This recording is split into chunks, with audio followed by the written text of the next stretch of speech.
With the launch of Total War Warhammer 2 just around the corner, we're just over a month away from the full launch. I'd like to go over some of the biggest mechanics that have either been added with the advent of Warhammer 2 or that we've heard of in recent reveals and embargo liftings. First off, let's talk about the High Elves. These are the masters of Ulthuan, and first, not to mention OG original elves of the Warhammer world.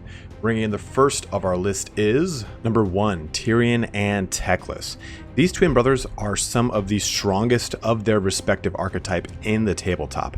TYRION being a monster of a melee lord, he has 130 armor, 94 speed, 473 weapon strength, and a whopping 77 melee attack out the gate. Not to mention, he does flaming and magic attacks. Now, we haven't seen a lot on TECLIS's actual stats, so there's not much to go on, but if he's anything at all like Tyrion's representation from his tabletop self, we can be rest assured that TECLIS will be an equally as beastly casting lord. Number 2, heroic intent / prowess mechanic. With the addition of the new race mechanics that we've seen in Norska, every race in Total War Warhammer 2 is going to have a unique race mechanic. For High Elves, that is martial prowess. This is something that is directly from the tabletop. Put simply, the healthier the unit above 50% health, the more they benefit from fighting alongside one another, increasing their melee capabilities significantly. This translates to 2 melee attack and 12 melee defense. Furthermore, High Elves will have a bar, quote unquote, they can fill that will work towards their other mechanic, heroic intent. Not a lot has been divulged just yet on this mechanic, and we'll have to really wait to see to hear more, but I'm very excited to see how this new heroic intent mechanic will play into the new High Elf mechanic as well. Number 3, the Royal Courts. Rounding out the last item for High Elves is their new Royal Court system. This is similar to the other races being able to appoint generals to certain ranks within a faction's hierarchy, so if you're thinking about Empire or the Wood Elves. The High Elves will have the ability to hire lords with significant boons and abilities from said hierarchy. These lords become unlocked as you increase favor with the courts. So does this mean we might be able to recruit the mighty Eltharion on his Griffin mount? Really only time will tell. I don't want to spend all my time with the High Elves, even though they're my favorite of all the factions, but let's segue into their darker kin, the Dark Elves, and their race-specific mechanics as well. Starting with number 4, the Murderous Prowess. The Dark Elves are all about brutality and melee effectiveness, what allows for more murder and blood to be spilled for the mighty god of murder, Cain. Murderous Prowess rewards Dark Elves the higher their total kill count is. So, where Martial Prowess is for keeping a unit high in health, this is based off of the amount of damage being done. Once it triggers, it will give the entire force a huge increase to their melee effectiveness. Some units, such as the Witch Elves, are going to be benefiting from this even further, as well as their Altar of Cain adding to this effect as well. Number 5, MALEKITH. MALEKITH is, depending on whose lore you side with, the true heir of an Aryan. As thus, it would only make sense that he is a terrifying caster hybrid in the same vein as Manfred von Karstein. With his ability to ride a dragon, the highest armor of any hybrid lord at 80, and weapon strength at 495, MALEKITH is a true triple threat on the battlefield. Dark magic, melee powerhouse, and dark dragons, which actually leads us to number 6, beasts.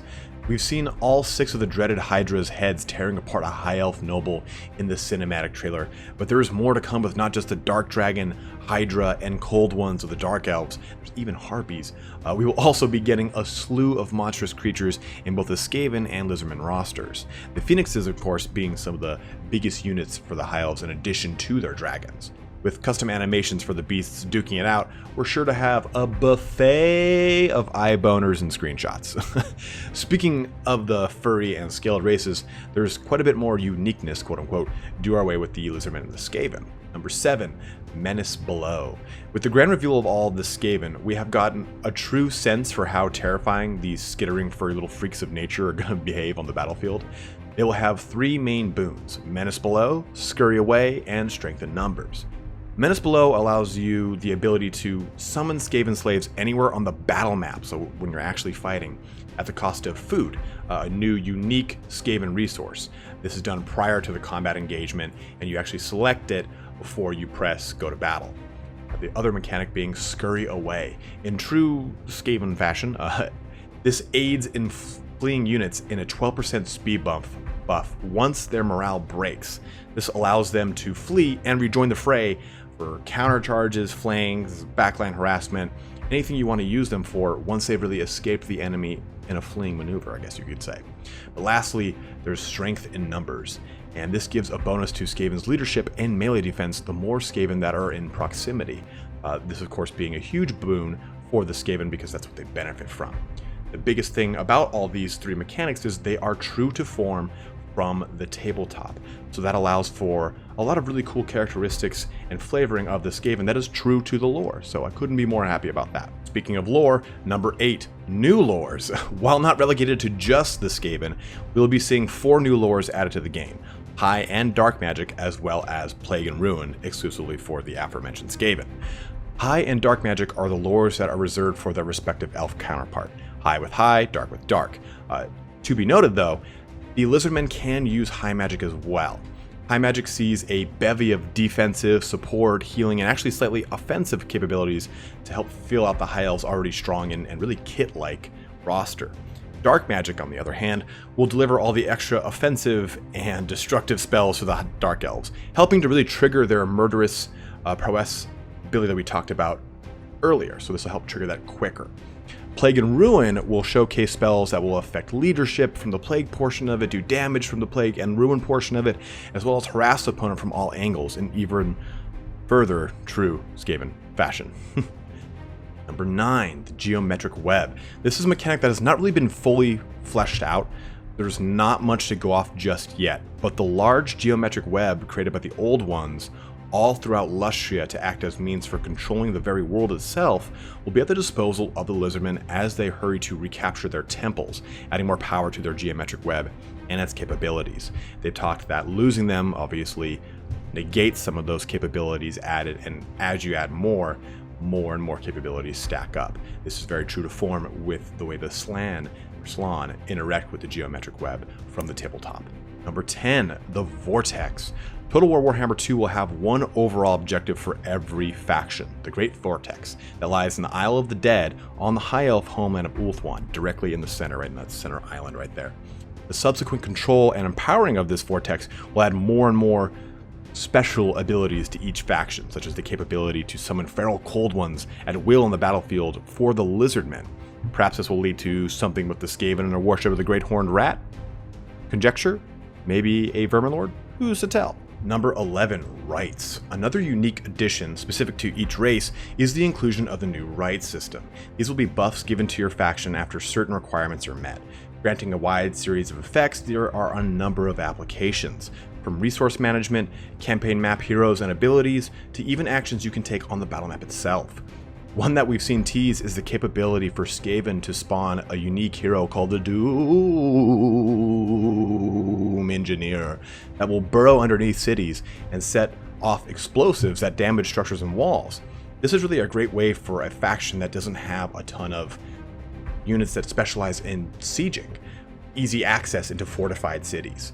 So another good example would be the Skaven's ability to summon a clan pestilence priest who can actually enter cities, spread plagues, and they actually jump from armies to armies, cities to cities, villages to villages. Very similar to the Total War Attila plague mechanic. Last but not least, number 12, the combined map. Always saving the best for last, we'll finally have a way to just go complete balls out with Total War Warhammer. For those of us that have both games, shortly after launch, we will be receiving a combined map. We don't know exactly how this will affect things from both games, but a lot will be taken into consideration, see I said, with the lords, factions, and mechanics once the combined map is released. Perhaps we will see rights extending to classic factions as well, who knows. One thing is for certain though, you can roleplay this however the hell you want. Dwarves finally can complete the War of the Beard, or War of Vengeance, depending on which side you're on, and take all of Ulthuan. The Lizardmen can rise up and control all their ancestral temples throughout Lustria and the Southlands. Maybe the vampires can finally conquer all of Nehekara and the Land of the Dead outside of it. This is really a Warhammer nerd's wet dream come true. So can't explain how fucking stoked I am. Outside of that, an honorable mention I do want to give up is the expansion of building slots for up to 10 different structures, allowing for more flourishing and really diverse provinces that aren't pigeonholed by slow building slots currently in Total War Warhammer 1. So those low building slots that we kind of see right now will be done away with in Total War Warhammer 2.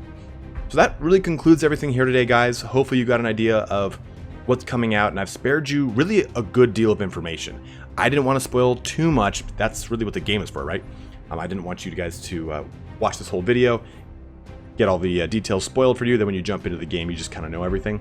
This way at least you have a little bit of a teaser of what's coming out without having to jump foot long, head long, finger long, whatever the term is, into the content when it comes out. But thanks for watching here today, guys. Don't forget to comment and subscribe. Have a good one and take care.